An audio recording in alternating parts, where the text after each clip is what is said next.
আসছেন যে তখন তো আমরা ছোট, তখন আমি ইয়েতে 6 বা 7 পড়ি।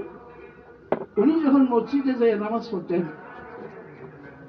শেষে, আমরা তখন ওনার নামাজে শরীক হইতাম। শরীক হওয়ার ওনার যে অবস্থা দেখছি, উনি যেভাবে আবাদত করছেন, উনি যেভাবে মনোজাত করছেন, ওনার এই মনের এই অবস্থাটা, ওনার বন্দিগি, ওনার নসিহত, ওনার কথা, ওনার আলোচনা আমার মনের মধ্যে গভীর রেখাপাত করছে। যেদিন মারা গেছে সেদিন দিবাগত রাত আমি একটা স্বপ্নে দেখছি, ওই দিন আমার মাও মারা গেছে। আমি গুণাগার মানুষ, আমি পাপী মানুষ, আমি এতটুকু অগ্রসর হবো না, স্বপ্নের কথা বলবো না। ওই ওনার দেখার পরে থেকে আমার মনের মধ্যে ওনার জন্য একটা বরুণার হুজুরের জন্য আমার একটা আকর্ষণ সৃষ্টি হয়েছে। যেখানেই বরুণার হুজুর কথা শুনি আমার এলাকাতে আসছে, আমি সেখানে যাওয়ার চেষ্টা করছি। যাই হোক, আল্লাহ ওনাকে নিয়ে গেছে। ওনার পরবর্তীতে ওনার কাছে আমি বয়স হতে পারি নাই। আমার সেই বয়স, সেই সময়, সেই বুঝ হয় নাই, সেই সুযোগ আমার আল্লাহ দেয় নাই। পরবর্তীতে আমার ওনার যোগ্যতম সন্তান হযরত খলিলুর রহমান, ওনার সংস্পর্শে যাওয়ার আমার সৌভাগ্য হয়েছে। এই যে আমি মনে করি উনি বাক্কা বেটা, উনি যেরকম আমি ওনাকে দেখছি ঠিক তেমনই। আমি বরুণা গেছি, মাদ্রাসা দেখছি, আমি কার্যকলাপ দেখছি, মাওলানা ওই আব্বার কবরস্থান দেখছি, জিয়ারত করছি, পরিবেশ দেখছি। আমার মনে হয়েছে যে এটা মাদ্রাসা নয়, এটা ইসলামী ইউনিভার্সিটি। এটা মাদ্রাসা, সাধারণ একটা মাদ্রাসা নয়, এটা ইসলামী একটা ইউনিভার্সিটি।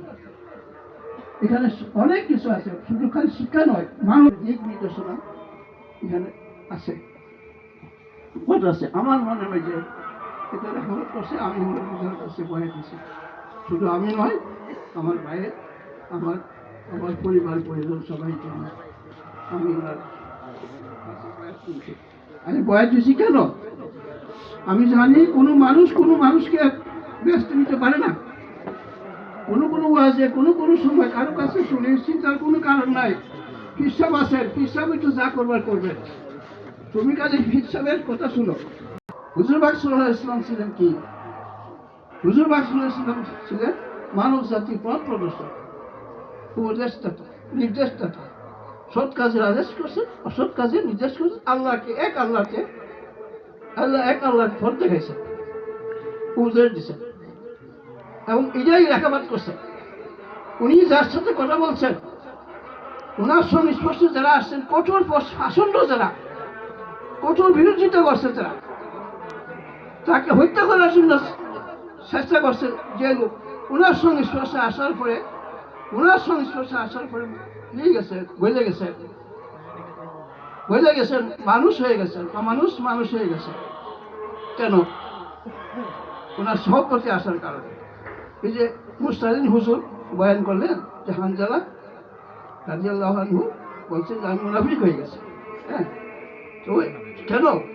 হুজুরের সংস্পর্শে যখন থাকেন তখনই একরকম, আর হুজুরের সংস্পর্শ থেকে দূরে গেলে আরেক রকম। তার মানে আমরা মানুষ গ্রামের কথা একটু বুঝি, সৎসঙ্গে স্বর্গবাস, অসৎসঙ্গে সর্বনাশ। আমরা কিন্তু বেশিরভাগই আমরা সামাজিক অলসতার মধ্যে জীবনযাপন করছি। আমি আমার পূর্বপুরুষকে আমি স্মরণ করছি, যাদের কাছ থেকে আমি দিক নির্দেশনা পাইছি, যাদের কাছ থেকে আমি মূল্যবান উপদেশ পাইছি ইহকালে পরকালে। কিন্তু আমি এখন ব্যর্থ, আমি আমার আওলাদগণকে সেই পথ দেখাইতে পারি নাই। আমার আত্মীয় স্বজনকে, আমার হিতাকাঙ্ক্ষীকে, যারা আমার যারা ওয়ারিস, ছেলে মেয়ে, পুত ভাতিজা, ভাই বেড়াতো, তাদেরকে আমি সেই পথে দেখাইতে পারি না। সে পথে আমি আমার মুরব্বীদের কাছ থেকে পাইছি। তারা যে ভাবে আমার দেখাইছে, যে নির্দেশনা আমার দিছে, সেই নির্দেশনা, সেই গাইডলাইন, সেই ফল আমি ওনাদেরকে দেখাইতে পারতেছি না। তাদেরকে আমার একজনকে আমি দেখাইতে পারতেছি না।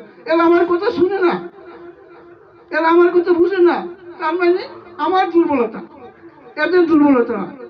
এদের দুর্বলতা দোষ হলো আমার, দোষ হলো আমার। হযরত জুন্নুরাই একজন আল্লাহর ওলি ছিলেন, এলাকার মধ্যে প্রচলিত ছিল একটা গল্প বলছি।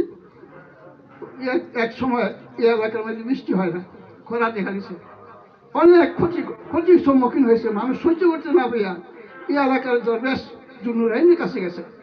কিছু লোকজন গেছেন, গিয়া বলছেন আপনি দোয়া করেন, আপনি দোয়া করলে বৃষ্টি হবে, আমরা বিশ্বাস করি, আপনি আমার কাছে দোয়া করেন বৃষ্টির জন্য। জুন্নুরাইন বলেন হ্যাঁ দোয়া করবো, কিন্তু একটা ব্যাপার আছে, কি আমাকে এই এলাকা ছেড়ে দিতে হবে, আমাকে এই এলাকা ছেড়ে দিতে হবে, তা না হলে বৃষ্টি হচ্ছে না। বলে কেন?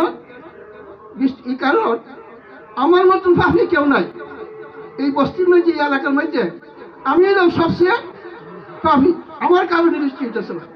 আমি যদি সরে যাই এখান থেকে বৃষ্টি হবে।